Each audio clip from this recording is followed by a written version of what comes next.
The CNBC app. Global market news in one place. Customizable sections and personalized alerts. Stocks tracking, interactive charts and market insights all in your hands. Stay connected. Stay informed. Download the CNBC app today.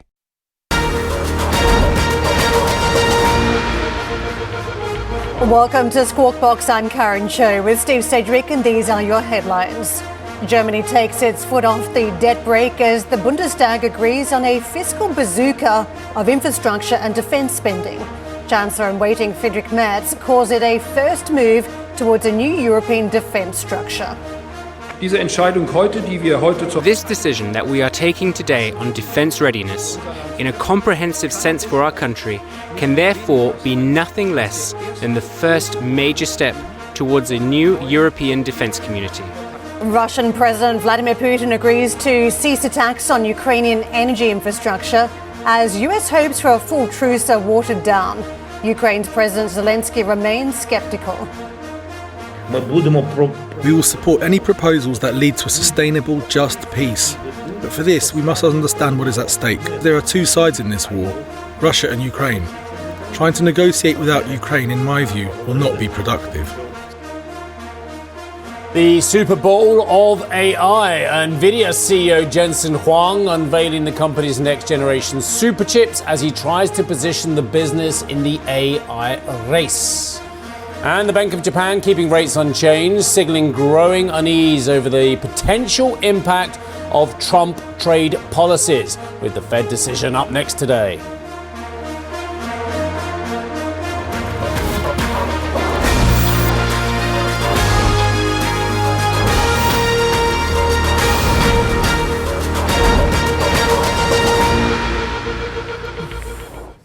We are blessed every day that we get to talk about so many amazing stories. Today it's almost exceptional how many big global stories you and I get to chat about over the next 3 hours. Yeah, and by the way, good morning to everybody. The news gods keep delivering. Now, I asked a question to Karen off camera, which I didn't know the answer about until I read it. But if anyone thinks this move in equity markets is something that's short term or small fry, what have you, it's not. There's something absolutely enormous going on in global equity markets and equity allocations. As we saw from Bank of America yesterday, that people are dropping US stocks aggressively. They are dropping their growth expectations globally aggressively. People are going to cash aggressively. Foreign direct investment flows are drying up in some of the biggest areas of the world. And John Authers, who works at Bloomberg, I mean, I'll call out good journalism wherever I see it as well, came up with a number, which I'm sure has been doing the rounds massively, but it was a number that staggered me, and I know it staggered you as well. Okay, how about this? Since the start since December 24th, how much have German equities outperformed the Magnificent Seven by? i.e., I'm asking you this question, the audience, because I've asked it to Karen and I was blown away by this number myself. December 24th, German stocks, i.e. the DAX, has beaten the Magnificent Seven by what percentage point? The number blew us both away, didn't it? Yeah, it was 56%. You have made, if you put on that trade, which a lot of you haven't, let's be brutally honest about it, if you put on the peak Mag 7 to the trough DAX, 56%. That is historic in its size. To me, just unpicking that, there are a couple of factors that really are surprising. The handful of stocks really propelling the DAX forward here. Don't forget, it doesn't really include those big defence names that we were talking about, Rank and Hensoldt. These are names that have been acting like Nvidia plays for the German stock market this year. There is Rheinmetall that has been one of the big movers. So it has been a broad breadth number of German stocks playing that infrastructure and defence name. But really, you just don't have those major movers included in the DAX. For me, the other part of the story, Mag 7 stocks, we still have this huge AI theme unfolding. And this is the market stepping away from that theme, even in an era of uncertainty. And we've seen during other moments of uncertainty, investors have done one thing, which is to stampede towards these Mag 7 stocks because they think they're a safe harbor. So to me, what's fascinating now, that has completely changed. And the numbers you suggest tells me that there is momentum in the market still. You're seeing it in Europe, you're seeing it in Germany, you're seeing defense names in Germany, you're seeing it in gold. You're just not seeing it in US stocks, which is, again, incredibly unusual from where we've been. These are brilliant companies. Nobody's saying that Meta, Amazon, Apple, Alphabet, Nvidia, Tesla, there are questions about, but no one's saying that at least 6 of those names aren't magnificent companies. They are brilliant. It's just the price that we were being asked to pay for growth and for US exceptionalism. Just a quick line on those big DAX movers as well, just to finish off this conversation before we get back to Germany. So it kind of works, this does. Heidelberg Cement Materials, I beg pardon, they don't call themselves cement anymore, up 45% in that period. Commerzbank, up 58% in that period as well. Rheinmetall, which is one of those defence names, yes, just 135% higher. It's incredible. So playing the domestic picture through the banks and So also why is consolidation. Germany on the perhaps. up, Karen House? Well, let's just flesh this out for you, because Germany's Bundestag has voted to overhaul the country's constitutional debt brake, paving the way for a historic fiscal package to boost defence and infrastructure spending by hundreds of billions of euros. The spending package, drawn up by the two parties, currently in talks to form Germany's next government. The Christian Democrats and Social Democrats will allow Berlin to exempt any defence-related spending above 1% of GDP from its debt brake rules, effectively removing that cap entirely. The parties also agreed on a €500 billion infrastructure spending bill, 1/5 of which will be allocated to clean energy projects. That was an agreement struck to secure the backing of the Greens in yesterday's vote, and Germany's 16 federal states, which had previously been prohibited from running a deficit, will be allowed to take out loans of up to 0.35% of GDP. Well, let's get out to Annette for more from Berlin. Annette, we just ran through some of the stocks and some of the equity exposures that are benefiting from this story. But just tell us where we go to from here, how it's deployed, what some of the potential challenges are, and whether it is all blue sky for Germany from here. No, it's not all blue skies for Germany from here. And I also have to say it's not a general reform of the debt brake. The only items which are exempt from the debt brake are security and military-related expenditures going forward. And that is that's going to be enshrined in the Constitution. Now, everything hinges on coalition talks and serious structural reforms, because what the equity markets are cheering is just sheer spending. But what needs to be seen as well to actually translate that in a better business climate and more economic activity is actually structural reforms for the country. For example, slashing corporate taxes, which the CDU is advocating.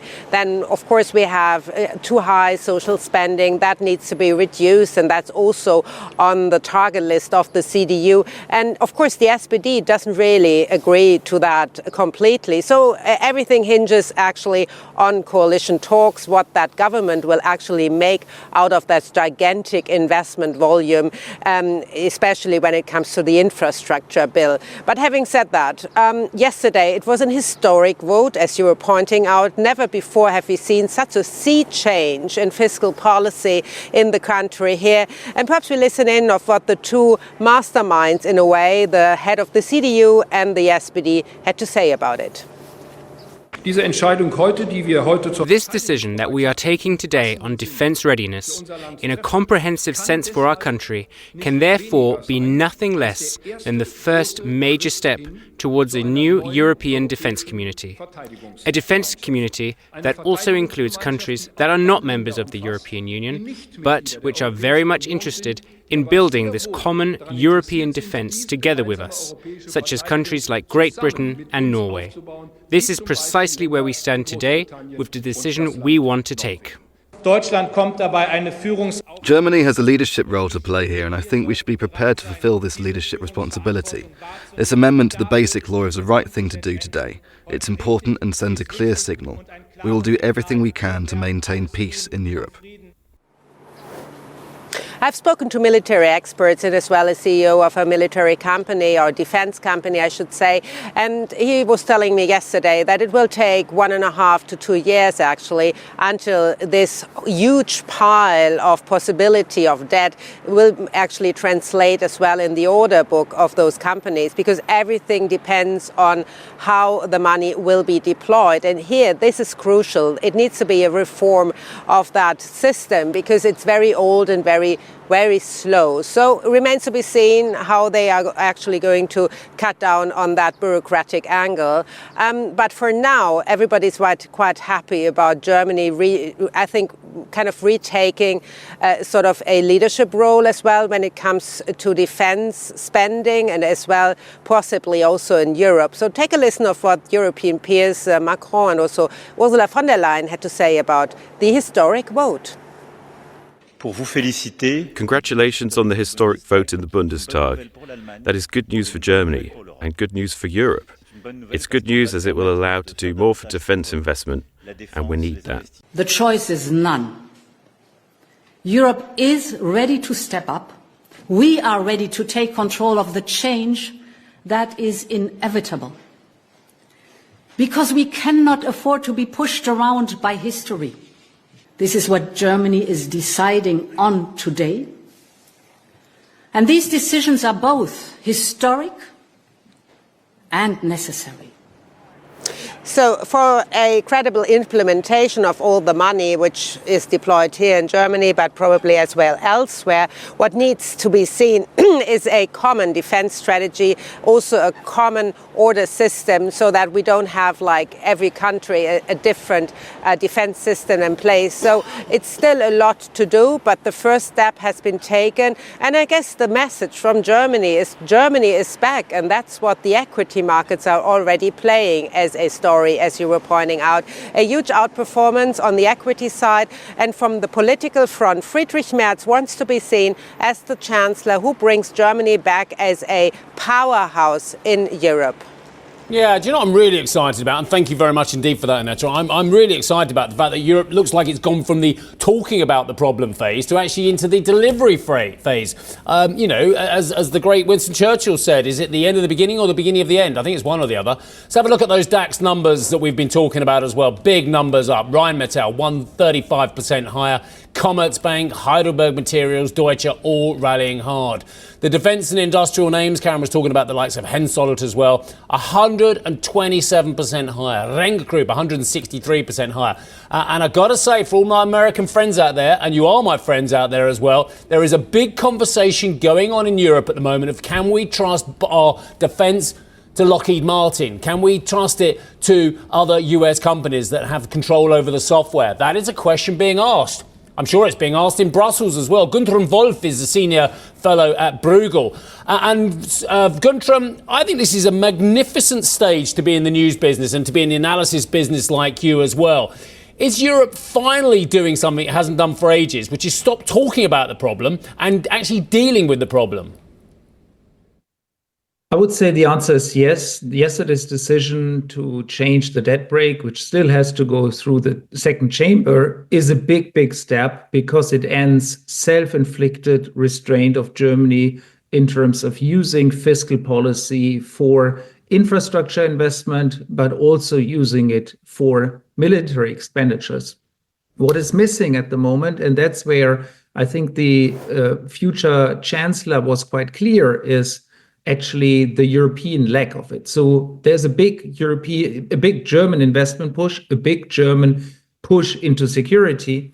But what we do not yet have is a European defense community, meaning much deeper integration of defense forces, but also of procurement and ultimately of purchases of weapons and the development of all those strategic enablers that are currently provided by the United States.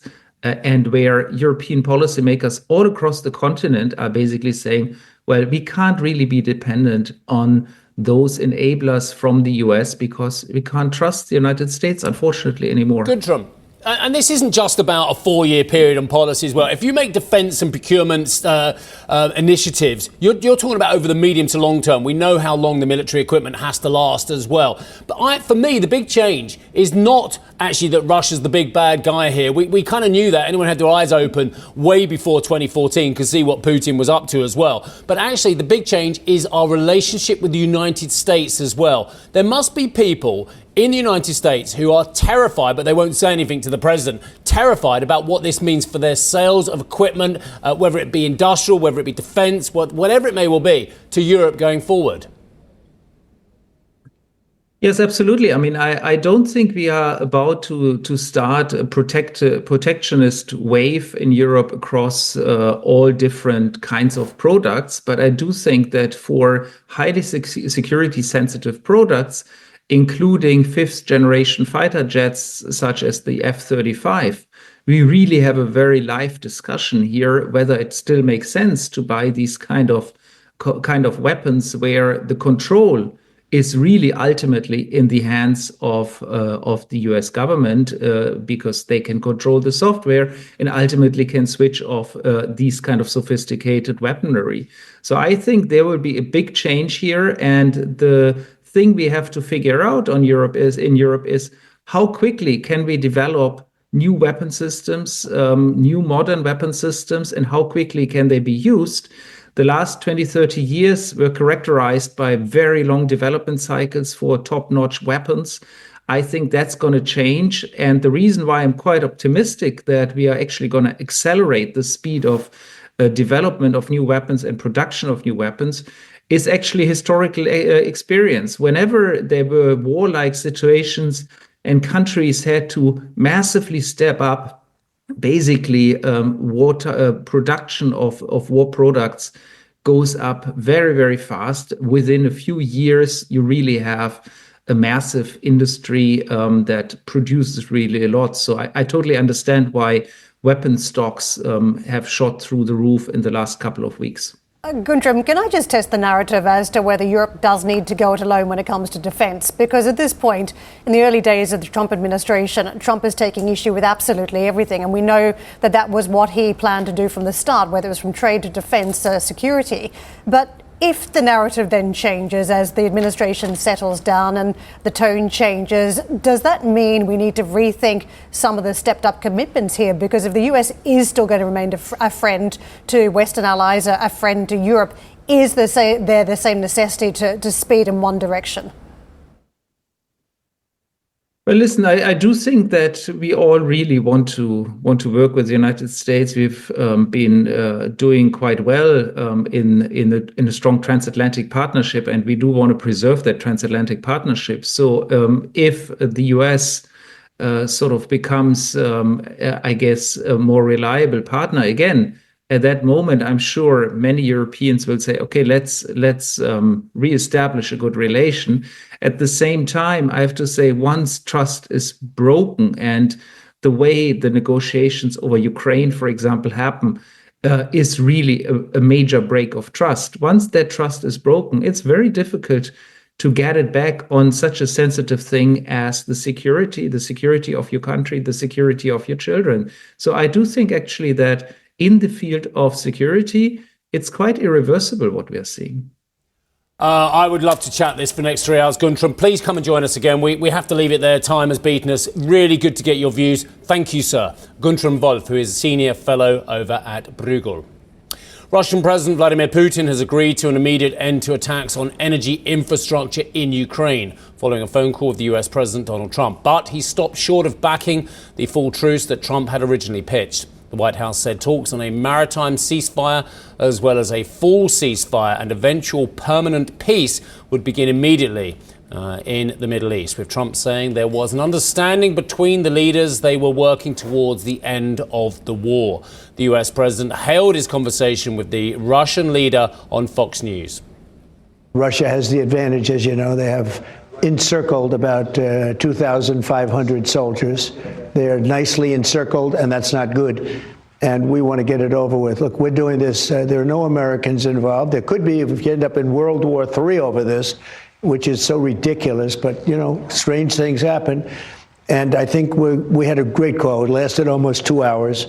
Talked about a lot of things and toward getting it to peace. And we talked about other things also. Ukraine backed the scaled-back agreement with the President Vladimir Zelenskyy, reiterating the need for his country's involvement in talks.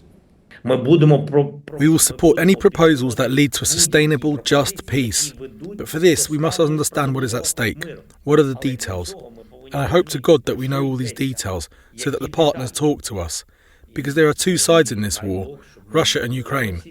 Trying to negotiate without Ukraine, in my view, will not be productive. Well, the German Defence Minister Boris Pistorius has just said what a lot of us are fearing as well. This is the German Defence Minister Boris Pistorius says Putin's agreement to suspend attacks on Ukrainian energy facilities counts for nothing. That's what Boris Pistorius has just said. I'm going to take you to markets and run you through some of the numbers. US stocks yesterday under pressure, and you can see right across the board, particularly those big technology names, trading down 1.7% on the Nasdaq. So even with Nvidia having a huge show and tell around the technology, investors are still very cautious, as you can see, around big technology names. That's the hyperscalers to Nvidia itself, tracking down 3.4%. Apple, that's been under pressure of late, and of course Tesla, the big momentum name that's lost a ton of momentum, has been in reverse, down another 5%. So tech stocks that investors got back into the other day is certainly seeing more selling pressure yesterday.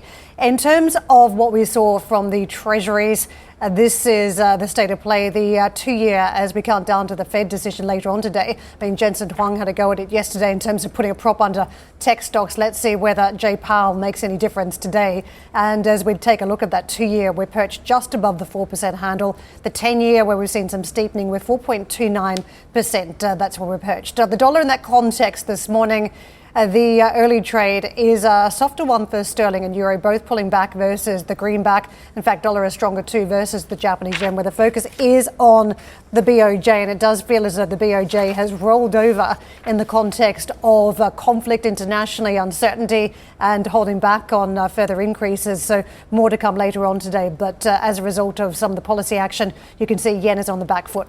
WTI and Brent, a lot of geopolitics we just mentioned around Ukraine, Russia, but of course in the Middle East too. Prices this morning a little bit softer on crude and WTI, but the gold price, it continues to soar. It gained another 1+% yesterday to the highest settled back to the contract's inception in 1980. So this is the 6th positive session. Today you're seeing a 7th as we trade fractionally in the green.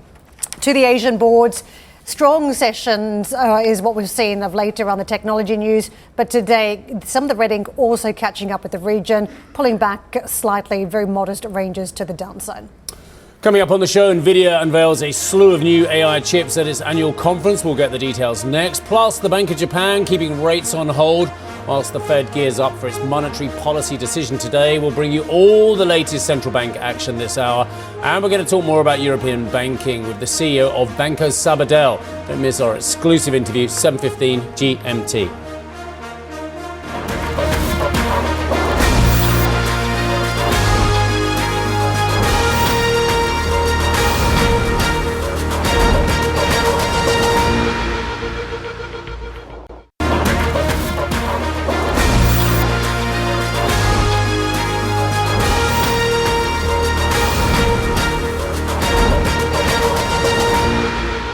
AI is going through an inflection point. It has become more useful because it's smarter, it can reason. It is more used. You can tell it's more used because whenever you go to ChatGPT these days, it seems like you have to wait longer and longer and longer, which is a good thing. It says a lot of people are using it with great effect. That was Nvidia CEO Jensen Huang speaking at the company's GTC conference yesterday, where the chip giant unveiled a raft of new products, new, more powerful chips, personal AI computers, supercomputers, and a partnership with Google DeepMind to power animatronics with Newton, a physics engine that can stimulate robotic movements. Disney will be among the first to use the tech, so what a robotic Mickey Mouse or Elsa or something of that vein. But the keynote failed to spur the stock, which closed lower, still more than 20% down from its record high. It has now raised more from its market cap since that point last month than the value of Walmart. Among the new chip announcements, Blackwell Ultra and Vera Rubin, the company's next generation GPU, which is expected to ship next year. We're now in full production of Blackwell. Computer companies all over the world are ramping these incredible machines at scale. And I'm just so pleased and so grateful that all of you worked hard on transitioning into this new architecture. And now, in the second half of this year, we'll easily transition into the upgrade.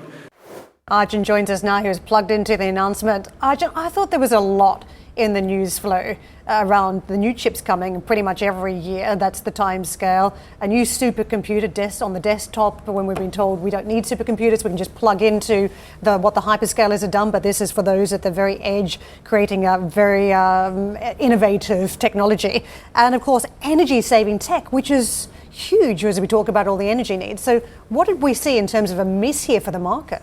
I think, look, there's a few things that were beyond Nvidia's control to some extent. There was the sort of broader macro fears in the market. I think that didn't have a good impact. If there are sort of recession fears at this point, what will that mean for spending from the hyperscalers? And of course, that's going to directly impact Nvidia at this point. I think there's such expectations built into a lot of these announcements from Nvidia. And you often see this with Apple. When Apple brings out a new iPhone, there's not really a huge market reaction either way. There's generally a bit of disappointment around the product, but the proof then comes in the pudding a few quarters down the line, how well these iPhones are selling. And I think there's a similar story here with Nvidia. The broader story I think Nvidia and Jensen Huang was trying to tell here is AI is going everywhere, computing power will increase. Nvidia's in the middle of all of that, and Nvidia's not just a GPU designer at this point. It's about software, and it's about future industries like autonomous driving and robotics, and where Nvidia's hardware and software sits in the middle of all that. And I thought, you had the chips, you had Rubin Ultra, and of course the remainder of the pipeline. And I thought two of the other most interesting parts here were, one, the way Jensen Huang was talking about DeepSeek and saying, well, look, we're moving to an era of so-called reasoning, where a lot of these AI models are effectively trying to think like along the lines of a human brain, essentially correcting themselves and throwing out an answer. That's going to require a lot more compute. One comment. It was amazing listening to Jensen Huang, and I was kind of with him. He was talking about inflection points. He's absolutely right, we're at an inflection point, but I think he missed the key inflection point, dare I say it, for the great Jensen Huang. He said it's going to be more used and it's more useful. Tick, tick, couldn't agree more. Love the idea of it. But it's also getting bloody cheap. Very cheap. It's getting really cheap. The moat is evaporating. That's the key inflection point. The fact is, everyone's trying to eat his lunch and getting closer. But this is where I think it's interesting. I think it is getting cheaper. But it's not getting cheaper on the chip side. It's getting cheaper on the model side. And that's where, when we talk about OpenAI's valuation and others, that's where it's... So with a lot of the new... what Jensen Huang was saying anyway, and of course if you believe what he's saying, is we're moving to a point of reasoning models. Beyond this big training now to reasoning, this is going to require a lot more compute power. And in order to do that, you're going to have to buy more expensive Nvidia chips to do that. But the... cost of doing that from the model side is coming down. And so if you are a company that is providing chatbots and other kind of products that rely on these models and reasoning, the price of that is coming down, and therefore you may be able to charge less, and therefore your margins may be lower. And actually the compute is going to become bigger and potentially more expensive. And which is where some of the other elements really kick in. Energy efficiency, that's going to be very key. To me, we had Samsung come out today and apologise effectively for not being at the forefront of the chip cycle, and now they're looking to try and acquire to catch up to the point about where the moat is at this stage. And we saw use cases the other week at Mobile World Congress where the agentic AI just steps in and does everything. You give it a task and it follows through that with that entire task. It reasons its way through and it executes on the task. And to your point, what's going to power that?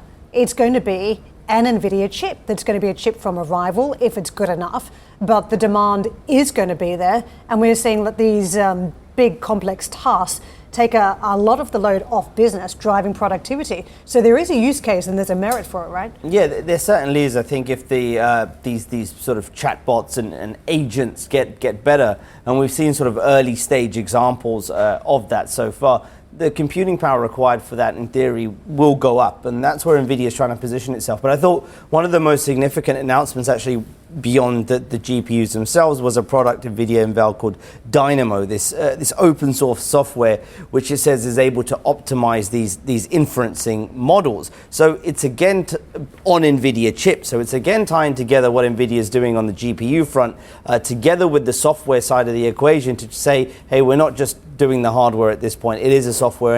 And the fact that it's open source is significant, because if the usage can be increased by open source, it almost ties a lot of people back in to Nvidia chips, which is really what they're betting on here. Which sort of closes the gate again, doesn't it, and puts a wall up, which is fascinating. Arjun, thank you very much for that. Our US colleagues will be speaking to Huang not once but twice today. Catch him on Squawk on the Street at 2:15 GMT, and then again on Mad Money at 10 p.m. Wow, that's going to be a first on CNBC. Well, it's a macro event. I mean, we've got the Fed today, but arguably again, Huang is a macro event. Look at every ETF that Nvidia is stuffed in, and the weighting that Nvidia has in ETFs. It does become almost like a macro event as we talk about Nvidia. I know you look skeptical. Just pull up any ETF. From a journalistic point of view. Thank you for listening to Squawk Box Europe Express. For more market-moving news, you can head to cnbc.com. Or join us again on the show with Steve Sedgwick, Karen Cho, and myself, Arabile Gumete, weekdays on CNBC.